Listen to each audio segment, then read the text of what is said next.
I wanted to see what the deal was with Star Fox 2.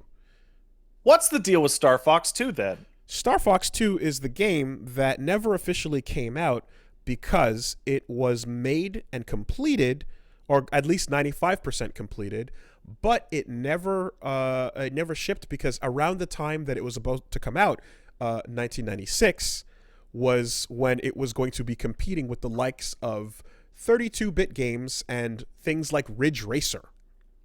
Ridge Racer? Yes. The FX chip is way less impressive when it stands next to the competition at the time of 1996. Yeah. It's not even close. AKA, but like, 1996 being like one of the first fucking holy shit killer years, you know? Now, to be fair, in historical hindsight, the FX chip working on a cartridge is fucking magic. That shit's crazy. Absolutely. And, you know, Star Fox 1, Stunt Race FX, and all the other stuff was pretty wild at the time to see. Because, you know, I mean, I'm still impressed by Mode 7. But, yeah, that shit is great, you know? Like, it was really, really cool. But it then got included on the SNES Mini, which was a little bonus game where if you go and play a little bit of Star Fox 1, you can unlock Star Fox 2. They've localized it. They finished it. And you can go find out, you know. And they said, hey, yeah, it wasn't going to be competitive enough against all the other games that were like prettier at the time and stuff. Cool. All right. Mm-hmm. You boot that shit up and it's like, oh, that is a very kind excuse. No. That is a very, very nice excuse that makes nobody who worked on the game feel bad about the job they did. Because the job they did was not very good. Oh, no. And I thought, hey, let me take an hour, play through this whole thing, because it's not very long. It takes about an hour to do. And then figure out how to... And then just see what the deal is. I'm like, yeah, I love me some fucking classic Star Fox. Let's get some more of that. I expected this to play as if I expected Lost Levels. Remember Mario Lost Levels? I do. That was actually Super Mario Brothers 2. Yeah, right. I expected that. Just like, oh, more of the same on the same engine, more stages that we didn't play, more bosses we didn't fight, and you know, maybe some rough edges here and there, but all in all, just they continued the formula, and they did not. They attempted to completely upend it into something else, which ends up making some of the other decisions in the franchise make a bit more sense, because right off the bat, it is not a rail shooter. It is an open map where there are different objective points, and as you move towards one, enemy movements are coming towards Corneria as well. And when you touch an enemy on the map, you then go into an all-range mode battle. But it's a really rough early version of all-range mode where flying and tracking and turning doesn't feel anywhere near as good as it does on 64. And it's really rough to keep anything in your sights. And it's oversensitive. And there's not many options you can do. You can change. This the deal sounds with that. like shit. It was a laborious affair, and by the time we went through a couple of stages of destroying some missiles and on the way to Corneria, fighting a member of Starwing who shows up, it's like, hey, look, it's Leon, and then Pigma. So like they made a cameo, and there's some new characters that never showed up anywhere else. There's a lynx and a rat and a dog. You then go to like one of these boss fights on like Venom or one of these starship carriers, and Andros is attacking. But each of these things is again just an all range mode mission. And I'm like, can I just get like a single one that is on the rails moving forward to a boss like everything that I really liked in Star Fox 1? And the answer is no. You can't get that because you're just going to get a really rough playing all range mode mission. And at some point you race towards the end of an area, make it inside, and you get like 2 seconds of a pathway inside of like Death Star. Then you go fight a boss inside of it and blow it up and get out. And it's just, it wasn't satisfying. When you die, you have permadeath. So you and a partner that you choose fly in, and if you die, your character is dead, and you can continue as the partner, or just game over. Or if your partner dies, then of course again you game over there too. So it's Star Fox bad playing with permadeath on it.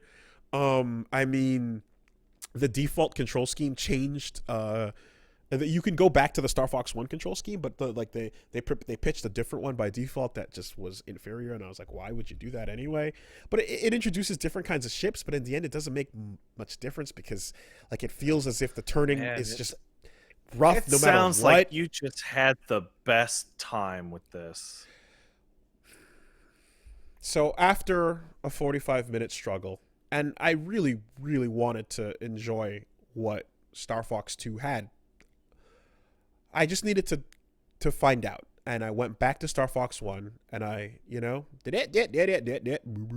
And then you do mission 1 and you're like, oh yeah, no, it's still perfect. It's still glorious. Star Fox 1 is still incredible. This game was a bad sequel and we dodged a bullet. It was the right move to cancel it and then let Star Fox 64 come out. It was 100% the right move. I feel so bad for Star Fox as a franchise. I need to pull up a list here of how Star Fox, because people are mentioning Command Mission. There's a DX Assault, yes, all of that shit. And that's like, how many Star Fox games do we got here? We got and the problem, right, in a way, is what you see in Star Fox 2 is a fucking curse that begins to haunt every other game afterwards. Because what did you want? Star Fox and more of it. Okay, Star Fox 64 is Star Fox and more of it. It gives you all range mode that works. It gives you the transformations and a really great battle mode. But there was still a fundamental just Star Fox game in there. And then the games afterwards all tried remixing the formula a lot. I didn't really play Assault, but I know a lot of people love Assault because you can jump out on foot into tank mode into. Not. See, it's funny because I've never heard anything good about Assault ever.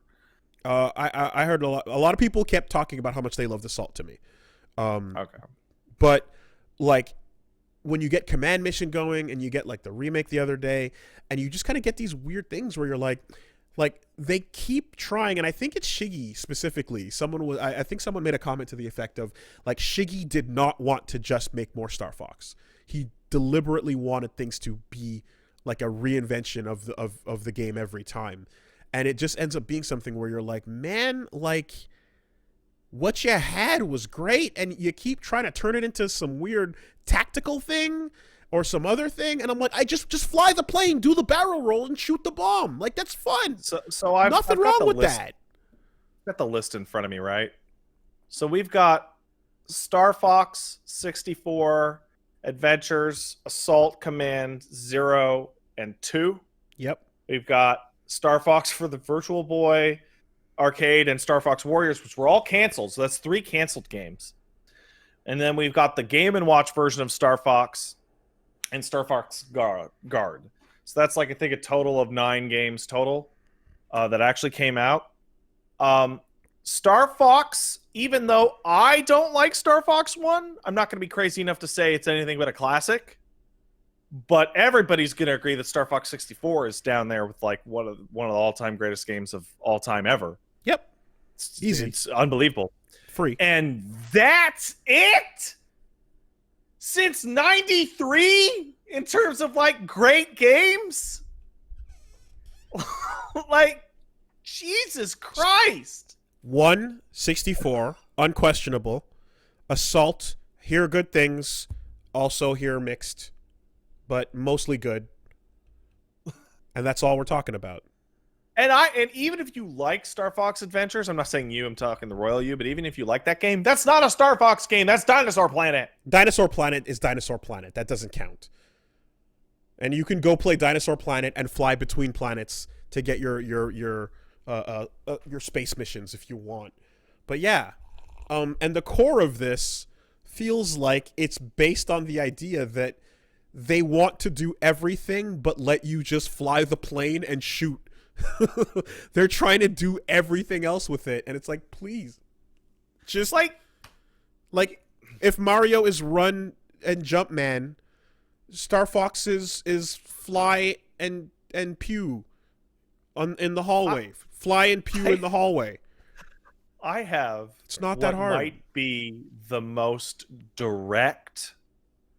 What do you call it? Direct, like, comparison point to Star Fox in a series, because Star Fox, I feel like you have very profoundly made the point that all they need to do is make a Star Fox game, and they're just desperate to not make Star Fox games for whatever reason, right? There is another Just Fly the Plane game that came out in 1993 and has been a franchise the whole time. That is a game, an arcade game called Air Combat. It was followed up by the 1995 console game, Air Combat, at which point they changed the name in 97 to Ace Combat. Mm-hmm. There are way more Ace Combat games than 7. Mm-hmm. There's 1, 2, 3, the arcade, 1, 2, 3, 4, 5, Advance, 0, X, 6, XI, Joint Assault, Assault Horizon Legacy, Assault Horizon Triggerfinger, Northern Wings, Infinity, Legacy Plus, which I think is just Ace Combat 2 on the 3DS, and 7. And the thing that has maintained through almost every single one of those games is, hey, motherfucker, do you want to fly in the plane and get behind the other plane until your missiles lock and then hit the circle button twice and then the plane explodes and the music is good? I mean, you want to just fly the plane? The pedigree of Star Fox is you're a Nintendo character. Like, that on its own should be a very successful franchise that carries you many games deep into the future. And now we're in a state where people still love Star Fox characters, and people are very happy with them in Smash Brothers, and are like, hey, look, it's all the boys. Oh, Star Wolf's in. But when it comes to the actual source games, the fact that the only thing anyone can talk about recently is the cameo in an entirely different game, Starlink, and everyone's like, oh yeah, Starlink is a lot of fun, and when you get the Star Fox DLC for Starlink, that's a really fun Star Fox adventure. Kind of feels like, and it's like, yeah, it's a different game with Star Fox in it. I feel like the Ace Combat connection, and yes, they're obviously different games. It's just planes are the similarity and sticking to their formula. But the Ace Combat connection does have one perfect gem for us. Do you remember? You must remember Ace Combat Assault Horizon, which was the realistic one, the one that took place in real countries. That game's big claim was not even that it was the realistic one that took place in real countries. It was, hey, we heard you, and how much flying the plane is not enough for you. Wouldn't you love a helicopter mission that's terrible? Right. What about AC-130 missions that are terrible? And it makes me think of every Star Fox trailer or fucking show off that I'm like, now you can be on foot. Who gives a shit? I just want to fly the R-Wing. So this whole thing is made even more sour when you consider that of this list of things that are trying to do other things besides fly the plane and pew, there's a game on here that is very much clearly fly the plane and pew.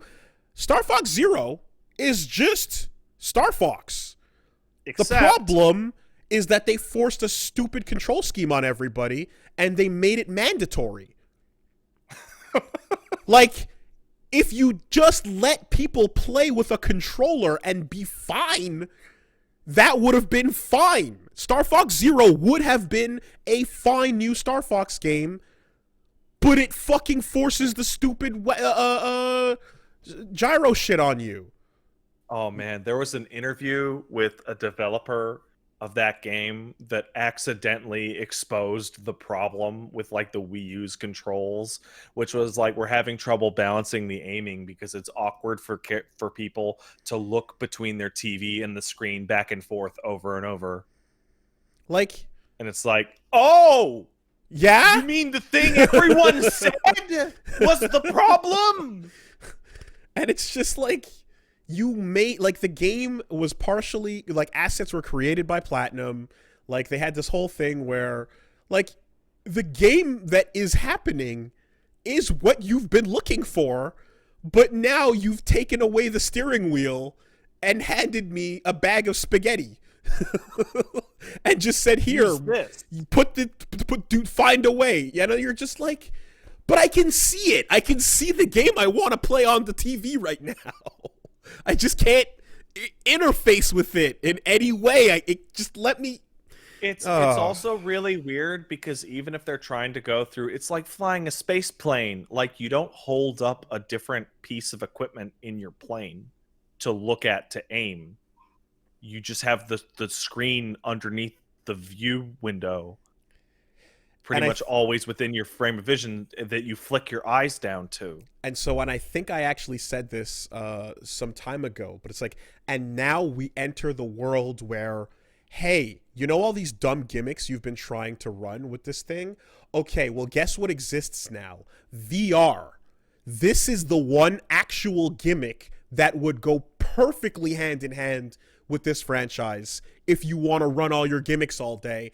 And do you have anything to do for VR? No, you don't. Of course not. We got to grab some cardboard and put it on our heads. All right. Well, thanks. Like, thanks. The one time where it's ripe for the picking. Yeah, you know what? You know why there's no VR for Nintendo and definitely not for Star Fox? I'll tell you why. Because Miyamoto and the teams, they were all talking about it. And they were like, hey, should we do a VR Star Fox game? And then Shinji-san, a character I just made up, goes, yeah, man, we should totally do a VR Star Fox game, Miyamoto-san. And Miyamoto's like, why? And then Shinji-san is like, imagine how close you could get to Star Fox's fur. It's almost like you could smell it. And they're like, we're not doing that. Star Fox is canceled. Everyone is fired. True story that I made up. No, just gather all the papers off the desk and into the furnace they go. Back to your desks. We're doing cardboard. Back to your desks. Like, think about Res VR and how magical that experience was. Now think about an R-Wing and flying in front of you. Like, fuck off, man. It's so... You know what would need to be, like, required for Star Fox? It would need to be, like, everything's in VR and everything's immaculate, and then, like, a text prompt comes up and Peppy's going to talk to you, but instead of Peppy talking, it's still... Yep. And you have to read it. Yeah. And when you press the back button / select button and you go into cockpit mode, where you're flying in the cockpit, if you look around, you need to see the fur and feathers. Yeah. Or the slippy skin. You need to see it. Oh, right. That's enough. That's enough. And every once in a while, you get a little frog blink going over your vision sideways. Oh, yeah. You got to look down at where Slippy has the pile of sloughed off skin that he uses as a all the molds ottoman. Mm-hmm. Yeah. Mm-hmm.